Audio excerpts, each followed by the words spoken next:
Welcome to the One of a Kind Financial Show Daily with your host, Mike Milligan. And whoa, the last 2 days for some felt like they went slow as molasses running over pancakes, and others with the speed of that little kid in The Incredibles. Some of us are exhausted. Some of us need interaction. So retirement traps part 2.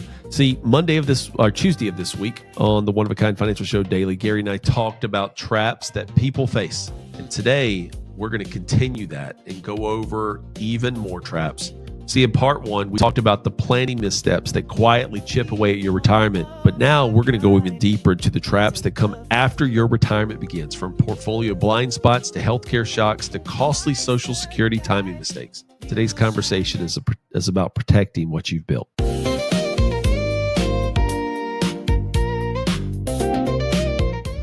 In retirement, the stakes are high, but the danger is always dramatic. Some of the best financial setbacks come not from market crashes, but from inaction, outdated thinking, or simple misalignment between your plan and reality. Now, in the second part of our 2-part series, we're exploring the next 4 traps highlighted by a recent Forbes article: how to spot them, fix them, and future-proof your retirement for the long run. Trap number 4, putting all your eggs in one basket.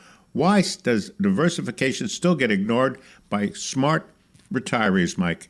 Many people enter retirement with concentrated holdings, whether that is employer stock, real estate, or even a heavy bias toward one sector or region.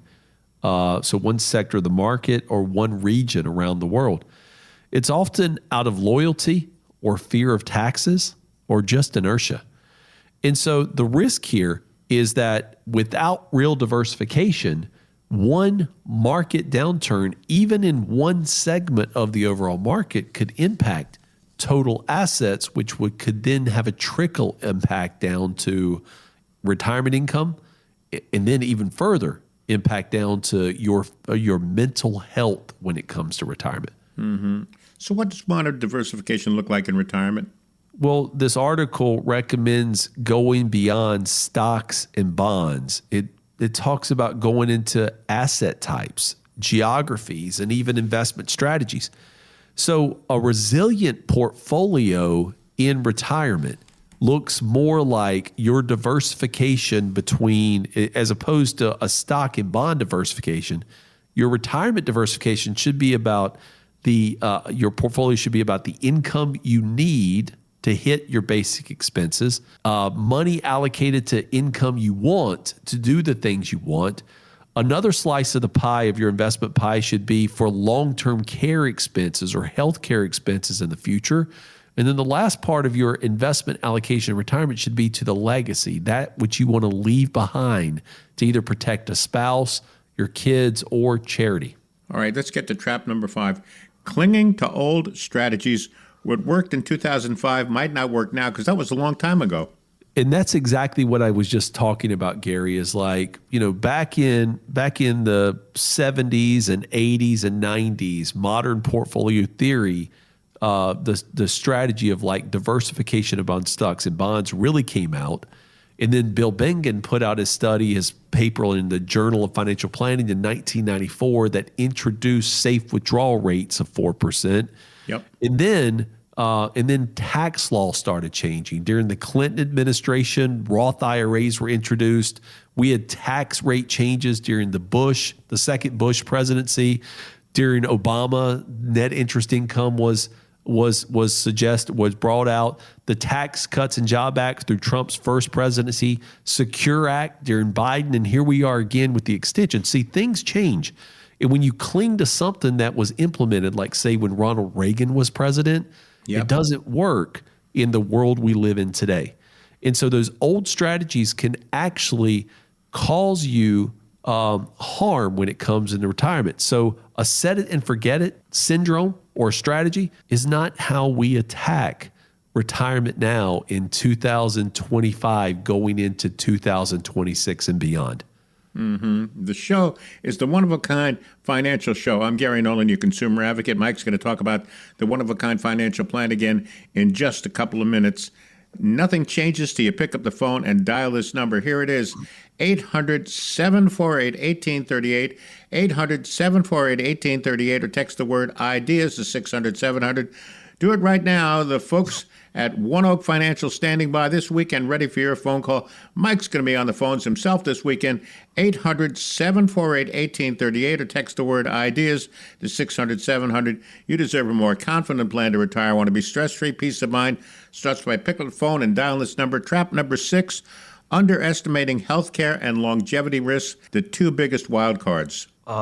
Personal story here, Gary, is my grandmother down in Laurinburg, North Carolina, was in a Medicaid facility at the end of her life. She started out as a self-funded facility up in Hamlet, North Carolina. But after our family ran out of money that we had accumulated for so long, and we ran out of some long-term care insurance that we bought for her, she had to go into a Medicaid facility.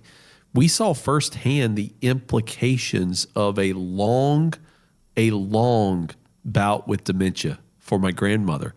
And, the averages, like Fidelity says that a couple should have, I think at 65, they should expect about $320,000 of out-of-pocket expenses. Right. That's what I've heard. Yeah, for health care and long-term care. My grandmother was above that number because of her long-term. See, that number, that $320,000 is an average number. Some people are going to spend a whole lot more than that. Some people are going to spend a lot less.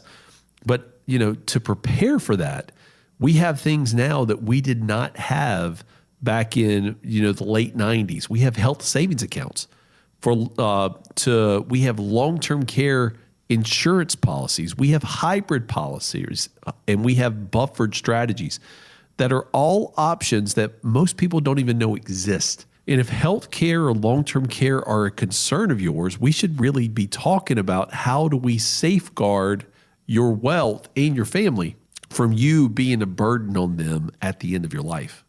Mm-hmm. All right, Mike, we're up against the clock. Tell us about the one-of-a-kind financial plan that you designed. One Oak Financial. One Oak stands for one of a kind.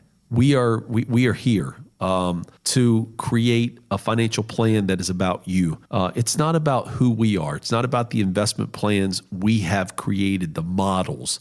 It's not about our fee. It's not about our system. Our financial plan is about you. The one-of-a-kind financial plan is built around reducing your lifetime taxes, creating a retirement income you cannot outlive, an investment strategy that pairs your risk and your ability to sleep at night with what's available in the marketplace, a long-term care strategy where the younger version of you takes care of the older version of you so that you end life with dignity, and a legacy plan that says, I love you to the next generation. Gary, it's an honor to have built so many financial plans in 2025 for folks who have called into the show. And we still have time in 2025 to build a couple more for people who call in today. So I look forward to answering the phone for those who call. Tell them how they can get in contact with us. Yeah, Mike, happy to do so. 800-748-1838, 800-748-1838, or text the word IDEAS to 600-700. You heard from Mike himself. He's going to be manning the phones this weekend. 800-748-1838, or text the word IDEAS to 600-700. Get yourself all set up with that comprehensive plan, no cost or no obligation. Thank you for listening to this episode of the One of a Kind Financial Show Daily. This is for educational purposes only. Any comments that Mike Milligan and Gary Nolan make on the One of a Kind Financial Show are those, the expressed thoughts of them, and should not be construed as recommendations from Advisory Alpha LLC. Mike is a investment advisory rep with Advisory Alpha LLC. Ideas by Mike doing business as One Oak Financial is an insurance agency educational platform and is unaffiliated with Advisory Alpha.